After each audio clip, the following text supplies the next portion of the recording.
ദൈവത്തിൻ്റെ അതിപരിശുദ്ധമായ നാമം മഹത്വപ്പെടുമാറാകട്ടെ. ദൈനംദിന അപ്പം എന്ന അനുദിന വചനചിന്തയിലേക്ക് ഏവർക്കും സ്വാഗതം. ഇന്ന് തളരാത്ത പ്രാർത്ഥന എന്ന വിഷയത്തെ ആസ്പദമാക്കി ചില കാര്യങ്ങളെ നമുക്ക് ചിന്തിക്കാം. അതിനാധാരമായൊരു വാക്യം വായിക്കാം. ലൂക്കോസ് 18 അധ്യായം 1 വാക്യം. മടുത്തു പോകാതെ എപ്പോഴും പ്രാർത്ഥിക്കണം എന്നുള്ളതിന് അവൻ അവരോട് ഒരു ഉപമ പറഞ്ഞത്.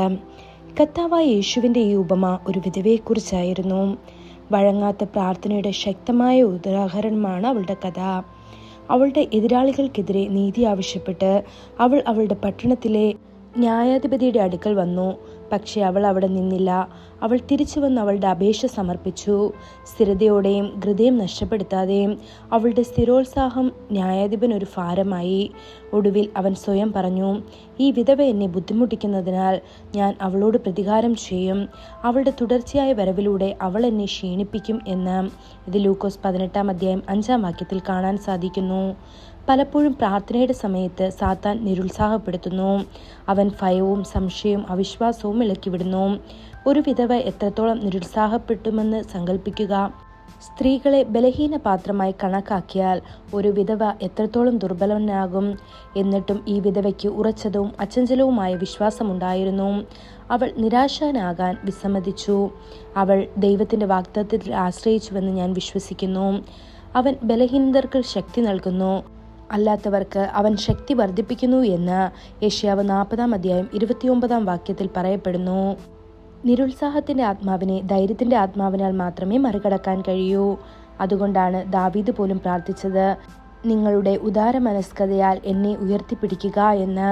ഇത് സങ്കീർത്തനം 51 അധ്യായം 12 വാക്യത്തിൽ കാണപ്പെടുന്നു. പ്രാർത്ഥന ആത്മീയ ജീവിതത്തിന് അത്യന്താപേക്ഷിതമാണ്. പ്രാർത്ഥനയിൽ ഉറച്ചു നിൽക്കാൻ നമുക്ക് പ്രോത്സാഹനത്തിൻ്റെ ആത്മാവ് ആവശ്യമാണ്. നമ്മുടെ പ്രാർത്ഥനകൾക്ക് ഉത്തരം ലഭിക്കാൻ കാലതാമസം വരുമ്പോൾ നാം ഉപേക്ഷിക്കരുത്. ജോർജ് മുള്ളർ ഒരു ദൈവ മനുഷ്യൻ, സ്ഥിരോത്സാഹത്തോടെയുള്ള പ്രാർത്ഥനയുടെ മികച്ച ഉദാഹരണമായിരുന്നു. തൻ്റെ അചഞ്ചലമായ പ്രാർത്ഥനാ ജീവിതത്തിലൂടെ 10,000-ലധികം അനാഥരെ അദ്ദേഹം പരിപാലിക്കുകയും പഠിപ്പിക്കുകയും ചെയ്തു. ഒരിക്കൽ 4 സുഹൃത്തുക്കളുടെ രക്ഷയ്ക്കായി അദ്ദേഹം സ്ഥിരമായി പ്രാർത്ഥിച്ചു. ഏകദേശം 35 വർഷത്തോളം ഉപേക്ഷിക്കാതെ. അവൻ പ്രാർത്ഥിക്കാൻ തുടങ്ങിയ അതേ വർഷം തന്നെ ആദ്യത്തെ സുഹൃത്ത് രക്ഷിക്കപ്പെട്ടു. രണ്ടാമത്തേത് 5-ാം വർഷത്തിലും മൂന്നാമത്തേത് 10-ാം വർഷത്തിലും ക്രിസ്തുവിലേക്ക് വന്നു. എന്നിരുന്നാലും 4-ാമത്തെ സുഹൃത്ത് ജോർജ് മുള്ളറുടെ ശവസംസ്കാര ശുശ്രൂഷയ്ക്കിടെ ക്രിസ്തുവിന് തൻ്റെ ജീവൻ നൽകി. ആഴത്തിൽ ശിക്ഷിക്കപ്പെട്ട അദ്ദേഹം പറഞ്ഞു, ആരാണിപ്പോൾ എനിക്കായി പ്രാർത്ഥിക്കുക? ഞാൻ നഷ്ടപ്പെട്ട പാപിയായി തുടരരുത്. അങ്ങനെ മുള്ളറുടെ മരണത്തിനു ശേഷവും അവൻ്റെ നിരന്തരമായ പ്രാർത്ഥനയുടെ ഫലം കാണാൻ കഴിഞ്ഞു. പ്രിയ ദൈവമക്കളെ, കർത്താവ് നമ്മെ നിങ്ങളുടെ പ്രാർത്ഥനകൾക്ക് ഉത്തരം നൽകും. അത് വൈകിയാലും പ്രതീക്ഷയോടെ കാത്തിരിക്കുക. അതിനായി ദൈവം നമ്മെ ഓരോരുത്തരെയും സഹായിക്കുമാറാകട്ടെ.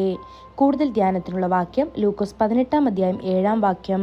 ദൈവമോ രാപ്പകൽ തന്നോട് നിലവിളിക്കുന്ന തൻ്റെ വൃദ്ധന്മാരുടെ കാര്യത്തിൽ ദീർഘക്ഷമയുള്ളവൻ ആയാലും അവരെ പ്രതിക്രിയ നടത്തി രക്ഷിക്കുകയില്ലയോ? ഇന്നത്തെ ബൈബിൾ വായന രാവിലെ സങ്കീർത്തനം 79-80 അധ്യായങ്ങൾ, വൈകുന്നേരം റോമർ 11 അധ്യായം 1 മുതൽ 18 വരെയുള്ള വാക്യങ്ങൾ. ആമേൻ.